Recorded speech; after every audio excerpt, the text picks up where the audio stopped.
I'm Reverend Olufolake Ike, and I want to talk to you about something I tagged escape. You need to escape for your children to escape. Mothers impact their children physically, emotionally, but also psychologically, and by the choices they make in life.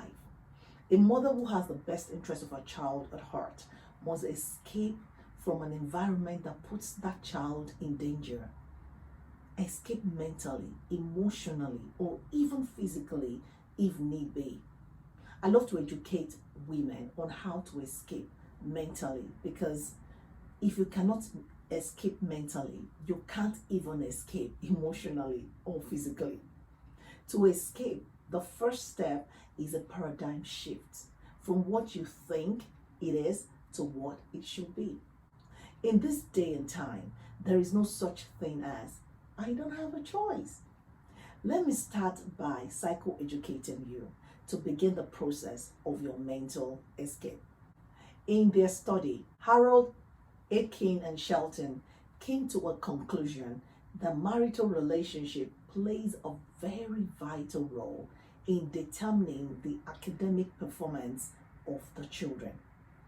According to Rodman, in a family experiencing marital conflict, it is difficult for children to find a sense of security because experience has shown them that what seemed to be stable and good could fall into pieces, leaving these children empty.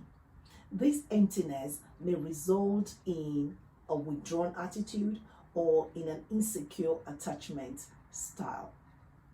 Strife, bitterness, and unhappiness make an environment toxic for a child.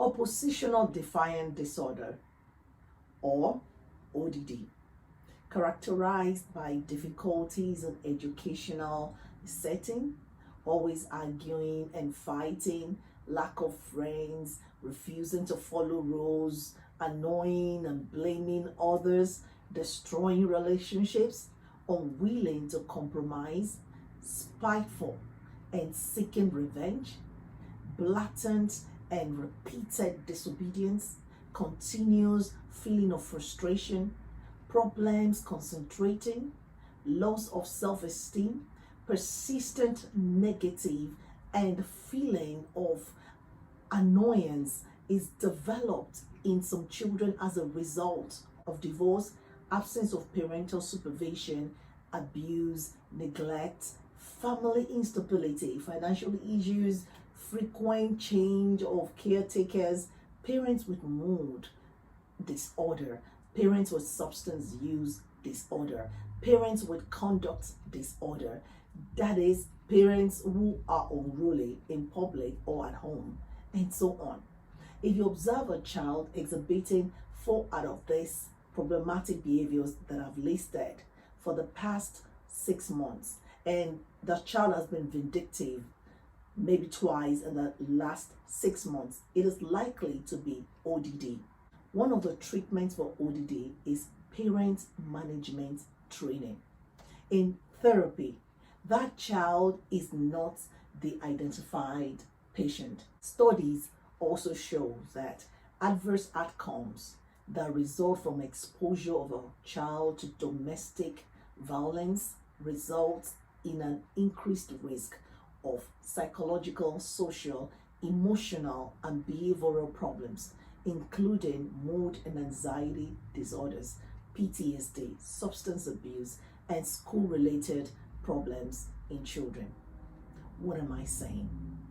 The very children parents claim to protect by enduring and enabling codependency are the very victims. I know that the society makes domestic violence and alcoholism something private, and we mustn't say it outside. But in reality, it is a social matter because the children who suffer from the adverse effects of these issues become school bullies, street thugs, and they are not able to learn much in school, thereby making them into people that cannot even benefit the society. Who is to blame?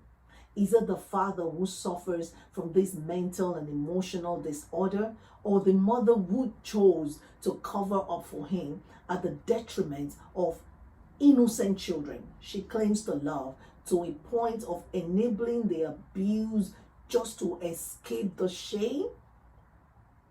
I know that in certain situations it is vice versa.